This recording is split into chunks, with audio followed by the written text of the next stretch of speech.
सुनसान गांव जो पहाड़ियों में बसा हुआ है कुछ इस तरह दिखता था। और क्योंकि ये गांव ग्वाटेमाला जंगलों के बीचों बीच बसा हुआ है, एक ऐसा ट्रॉपिकल एरिया जहां गर्मियों में भारी तूफानी बारिश होती है, तब इनमें से कई घर ऐसी भयानक परिस्थितियों के आगे टिक नहीं पाते और यहाँ के लोगों पर अपने परिवार की सुरक्षा के लिए घरों को बार बार बनाने का दबाव पड़ जाता है।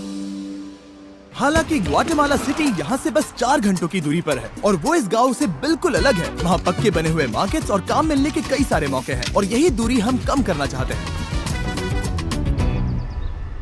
हमें ग्वाटेमाला के इस कम्युनिटी के बारे में पता चलते ही हमने कांटेक्ट किया टेचो को, जिसके साथ हमने 2 साल पहले काम किया था और हमने कोस्टा रिका के गरीब कम्युनिटी के लिए 10 घर बनाए थे ताकि हम इस गांव को नष्ट होने से किसी तरह से बचा सकें। और 1 हफ्ते बाद डैरेन ग्वाटेमाला सिटी के पास पहुंच गए और वहाँ खूबसूरत लैंडस्केप्स और रिच कल्चर होने के बावजूद भी उन्हें जल्दी से एहसास हो गया कि चिसिगुआन के उस छोटे से गांव तक पहुँचना कितना मुश्किल है। उन्हें पास वाले गांव तक एक चार्टर प्लेन से जाना पड़ा और उसके बाद जंगल से होते हुए मीलों तक चलकर जाना पड़ा। एक ऐसी कसरत जो इन्हें पैसे कमाने के लिए हर रोज करनी पड़ती है। वहां पहुंचने पर डैरेन की मुलाकात हुई एल्बर्टो से, 8 बच्चों के पिता जो अपनी पत्नी मरिया के साथ उनकी देखभाल करते हैं। उन्हें सबसे करीबी सिटी तक पहुंचकर फैब्रिक बेचने के लिए घंटों सफर करना पड़ता है, जिसके लिए सिर्फ $2 मिलते हैं। मतलब उनके परिवार के हर एक सदस्य को हर हफ्ते लगभग $1 में जीना पड़ता है। और इतना ही नहीं, परिवार में सभी को एक ही बेडरूम शेयर करना पड़ता है। अभी ये लोग जिन घरों में रह रहे हैं वो बहुत ही बुनियादी स्तर के हैं। इनके फ्लोर्स मिट्टी से बने हुए हैं। यहाँ कोई बिजली नहीं है। इन्हें घर में आग जलाकर खाना बनाना पड़ता है और खुद को गर्म रखना पड़ता है। और उसके साथ ही एल्बर्ट और उसके कम्युनिटी के लिए पीने का साफ पानी इकट्ठा करने का कोई इंतजाम नहीं है। हमें अब भी जाकर कुएं से पानी लाना पड़ता है और जितना पानी हम इकट्ठा कर पाते हैं वो हमारे पूरे परिवार के सदस्यों के लिए काफी नहीं पड़ पाता। अपने परिवार को पालने के लिए इन्हें इतनी मुश्किलों से जाना पड़ता है कि हमें ये देखकर बहुत बुरा लगता है। हम इस समुदाय की मदद करना चाहते हैं, इनकी जिंदगी में बड़ा बदलाव लाना चाहते हैं, इन्हें एक कंफर्टेबल और सुरक्षित जगह देना चाहते हैं जहां ये बच्चों को बड़ा कर सके। तो अगले कुछ दिन हम हमारे पार्टनर टेचो जो यहाँ काम करने वाले हैं उसके लिए हमारे पास एक बड़ी योजना है। तो बस 4 दिनों में हम यहाँ पर 15 नए घर बनाने वाले हैं जहाँ होंगे बेसिक इलेक्ट्रिसिटी के लिए कुछ सोलर पैनल्स, एक सैनिटेशन सिस्टम, कंक्रीट के फ्लोर्स, एक लकड़ी जलाने का चूल्हा और एक रेन हार्वेस्टिंग सिस्टम जो होगा स्टोरेज और फिल्ट्रेशन के साथ। टेचो में ऐसे लगभग 15 लाख वॉलंटियर्स हैं जो इस ऑर्गेनाइजेशन से पास होकर निकले हैं। इस तरह की एक्टिविटीज उन्हें उनकी पारंपरिक जड़ों से जोड़कर और उन छोटे कम्युनिटीज को सहारा देकर उनकी जिंदगी बदल सकती है। वो अपने और उन कम किस्मत वाले लोगों के बीच की दूरी कम करने में मदद करते हैं।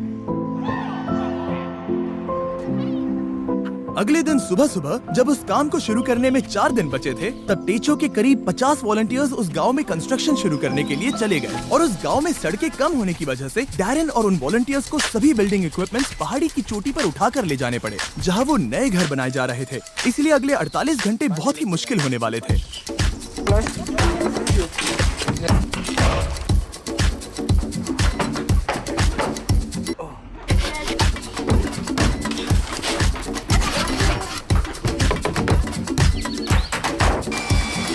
बस 2 ही दिनों में उन्होंने घर के कंस्ट्रक्शंस बनाने पूरे कर लिए थे। हालांकि बचे हुए सिर्फ 48 घंटों में अब भी उनके वाटर कलेक्शन सिस्टम के लिए इरिगेशन पाइप्स लगाने और प्लम्बिंग करना बाकी था।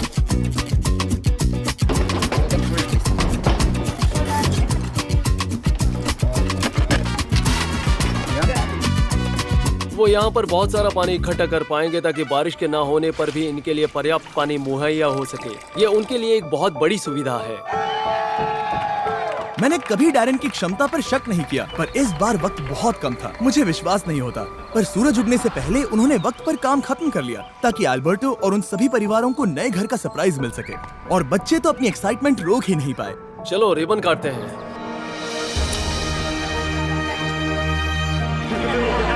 हम तुरंत ही देख पा रहे थे कि ये समुदाय कितना खुश था। उनके चेहरे पर की वो हंसी, उनकी आवाज में एक्साइटमेंट, वो एक बेहद खूबसूरत अनुभव था। वो जिस तरह से शुक्रिया कर रहे थे वो मुझे हमने किए काम से बहुत बड़ा लग रहा था। अब उनके पास और ज्यादा पैसे कमाने के लिए बहुत सारे मौके होंगे क्योंकि अब उन्हें बारिश के बाद घर को मेंटेन करने के लिए कम वक्त लगाना होगा और टेचो के बनाए हुए नए रोड से उन्हें पास की कम्युनिटी में आना जाना आसान हो जाएगा। अब बिजली के होते उनके बच्चों को रात में पढ़ने में बहुत आसानी होगी। ये नए चूल्हे हेल्दी खाना बनाना बहुत आसान कर देते हैं और इसी से ये कम्युनिटी बड़ी हो जाएगी और एक दिन एक फुली फंक्शनल गाँव बन जाएगा।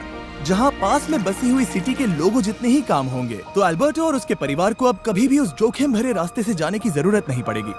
हम इस सब के लिए बहुत खुश हैं। मेरी बीवी और सभी बच्चे भी इसे लेकर बहुत खुश हैं और मैं भी बहुत खुश हूँ। और इसके बाद भी हमारे पास इस कम्युनिटी के लिए और एक सरप्राइज है, पर उसे दिखाने से पहले मैं आपको इस वीडियो के स्पॉन्सर के बारे में बताना चाहता हूँ, ड्रैगन सिटी। इस प्रोजेक्ट को स्पॉन्सर करने के बावजूद ड्रैगन सिटी होस्ट कर रहा है एक फिलैंथ्रोपी वीक चैलेंज जो जनवरी 21 से लेकर 28 तक रहेगा। विनर्स स्टेचो के लिए पॉइंट्स अर्न कर सकते हैं एक इलेक्ट्रिक और एक फ्लेम पेरेंट को ब्रीड करके, और हर 50,000 पॉइंट्स अर्न होने पर ड्रैगन सिटी टेचो.us को $100 डोनेट करेंगे ताकि लैटिन अमेरिका में शेल्टर्स बनाने में मदद कर सके, जिसका डोनेशन गोल है $20,000। और हाँ, इसमें custom mister beast runner island 24 जनवरी से शुरू होने वाला है, जहां आप सभी मिस्टर बीस्ट ड्रैगन्स को इन गेम ऑफर से पा सकते हैं। पर अगर आपको मेरे ड्रैगन्स पसंद नहीं है तो आप हजारों ड्रैगन्स में से भी चुन सकते हैं। फिक्र मत करो, मुझे बुरा नहीं लगेगा जब तक आप सब्सक्राइब करते हैं। ड्रैगन सिटी डाउनलोड करने के लिए डिस्क्रिप्शन के लिंक पर क्लिक करें या फिर इस QR कोड को स्कैन करें, जिसमें होगा special starter pack 15,000 food, 30,000 gold, 10 James, और ज्वाइन करें 20 फिलैंथ्रोपी वीक एक ड्रैगन मास्टर बनकर। वो 15 घर बनाने के बाद हम यहाँ पर एक कम्युनिटी सेंटर भी बना रहे हैं, जो कि स्कूल के लिए कुछ एडिशनल क्लासरूम्स जैसा होगा। अभी उस स्कूल में सिर्फ 2 क्लासरूम्स हैं। यहाँ की औरतें उसे ट्रेनिंग और वर्कशॉप्स की तरह इस्तेमाल करेंगी ताकि वो नई स्किल सीख कर जॉब के नए रास्ते ढूंढ सके।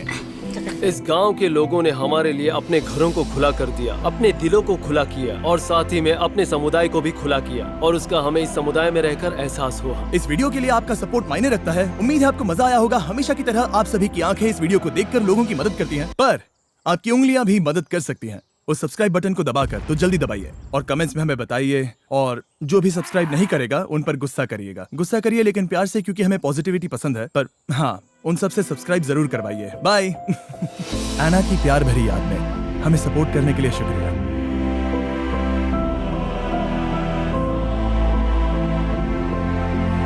सब्सक्राइब।